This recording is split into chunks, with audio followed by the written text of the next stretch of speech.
determination of Lucy Unwin, arriving for work at her Gloucestershire studio. It's early morning, and she's up against a deadline of an exhibition with Messums. This is a work in progress. It's started out as a hollowed torso, so I'm going to dig all of this out, and it'll have really thin edges coming round.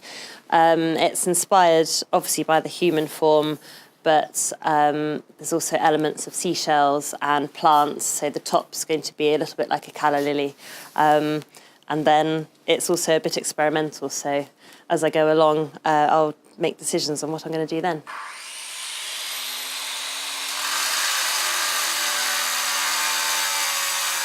Lucy came to sculpture via art school in Winchester.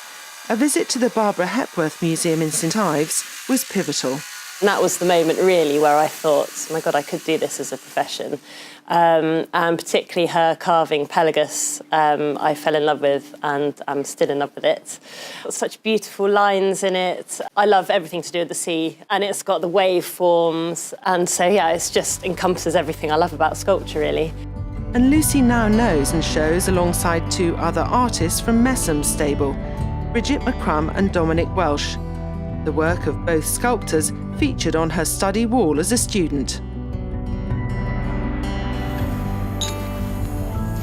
So once I've hollowed out this part with angle grinder, I then use a chisel that runs off an air hammer to do the finishing out of the hollowing.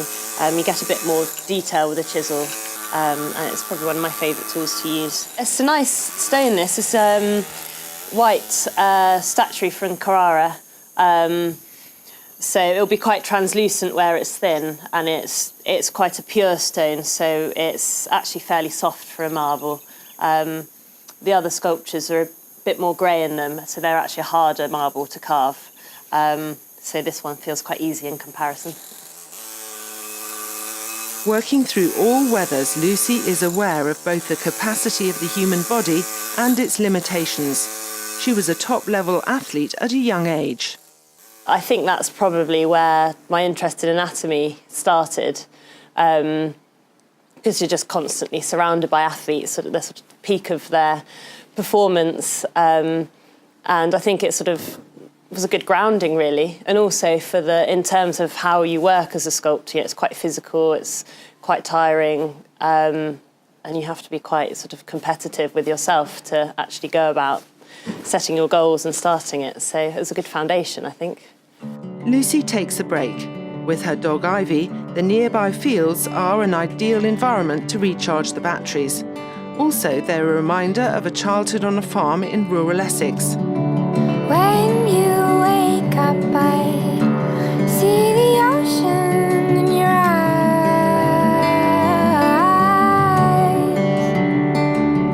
Her love of the countryside and holidays by the sea in Norfolk and Devon is reflected in her early work, in the shape of realistic seashells, human torsos, and ammonite fossils. Pebbles waiting for us to gather and take home. More recently, she's extended those themes into something she's keen to show off to David Messum, who's visiting. Lucy. David, hello. How are you? Lovely to see you. Great to see you too. And Yes. Goodness me. A lot of new work. pieces since you were last Aren't they here. amazing? Goodness me. Looking around briefly, says I, and look what you've got here right in the front. So this was probably the first one of my new body of work. Yes. So I've tried to bring together everything that's been inspiring me over the last Still few got a years. little bit of the shell feeling. Yes, yep, inspired by washed up seashells Yes. that have sort of been eroded, and then introducing some sort of human elements. Human element, isn't it? Yes, yeah. So we've got sort of almost like the pelvic bone and then different figurative angles. And I've just been working on trying to incorporate everything that's inspired me, human form and shells and fossils, into one sculpture. Well, it's all there. It's a very literary piece too, and very sensuous. Got a Hepworth sort of hole there. That's very clever of you. And it's a bit like a Very clever of pelvis you. and Yep. a bit like, the ear and that sort of thing. So Beautiful, beautiful.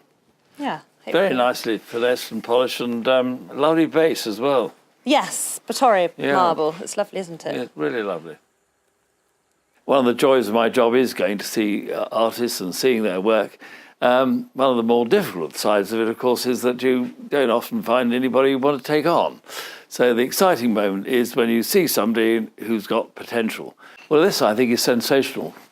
I mean, it's, again, it's got an element of shell form to it. You can see where it's coming from, so one knows instantly that it's by the artist we all know and love.